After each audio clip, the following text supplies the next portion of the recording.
wabarakatuh. Perkenalkan, nama saya Sofia dengan nomor induk mahasiswa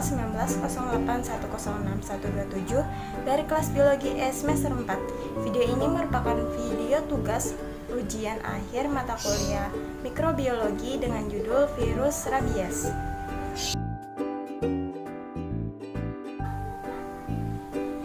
Rabies merupakan salah satu penyakit zoonosis yang disebabkan oleh virus yang tergolong dalam genus Lyssavirus dan famili Rhabdoviridae. Rabies menyerang susunan saraf pusat setelah ditularkan melalui gigitan hewan penular rabies atau cakaran hewan. Rabies bersifat fatal apabila menyerang manusia karena dapat menyebabkan gangguan fisiologis, psikologis, dan berujung pada kematian. Karakteristik virus rabies yaitu berbentuk batang seperti peluru, mempunyai panjang 180 nanometer dan lebar 75 nanometer. Berikut adalah gambar penyusun struktur virus rabies. Adapun klasifikasi dari virus rabies yaitu filum Negarnaviricota, kelas Mongiviridae, ordo Mononegavirales, famili Rhabdoviridae, genus Lyssavirus, spesies rabies virus. Virus rabies ditularkan melalui gigitan atau cakaran hewan yang sebelumnya terkena virus rabies. Hewan tersebut biasanya berupa anjing, kucing, kera, musang, kelelawar, dan rakun. Ciri-ciri hewan yang terkena virus rabies yaitu yang pertama bersifat agresif, kedua yaitu memakan makanan yang bukan makanannya, dan yang ketiga mengeluarkan air liur secara berlebihan dan berbusa. Masa inkubasi virus rabies pasca digigit yaitu selama 2-10 minggu. Adapun gejala awal virus ini yaitu kesemutan atau gatal pada tempat gigitan atau tempat masuknya virus, demam tinggi, menggigil, sakit kepala, nyeri otot, mengalami susah tidur, dan merasa takut atau cemas.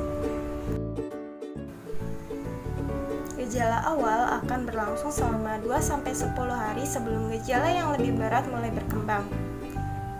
Adapun gejala ketika virus telah menyebar melalui sistem saraf pusat yaitu kebingungan, leher kaku, nyeri otot yang tiba-tiba, kelumpuhan sebagian tubuh, kejang, kesulitan bernafas, hipersaliva atau produksi air liur berlebihan, dan kesulitan untuk menelan, berhalusinasi. Pencegahan virus rabies dapat dilakukan dengan cara yang pertama melakukan vaksinasi ketika berencana untuk berpergian ke daerah di mana virus rabies masih umum untuk ditemukan.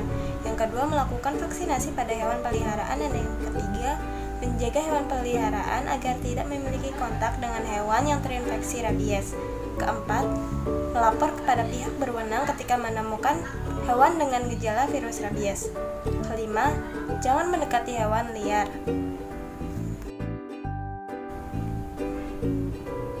Terdapat 3 strategi pengendalian rabies yaitu yang pertama sosialisasi, kedua vaksinasi, dan ketiga eliminasi. Pengendalian penyakit rabies umumnya dilakukan dengan vaksinasi dan eliminasi anjing liar. Di samping program sosialisasi dan pengawasan lalu lintas hewan penular rabies atau HPR, vaksinasi massal merupakan cara yang efektif untuk pencegahan dan pengendalian rabies.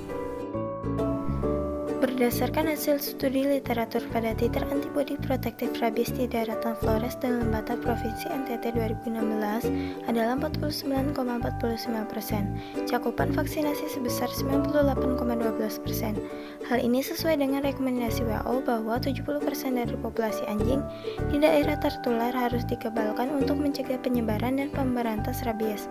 Pelaksanaan vaksinasi yang dilakukan hanya mampu melindungi 50,25% dari populasi anjing.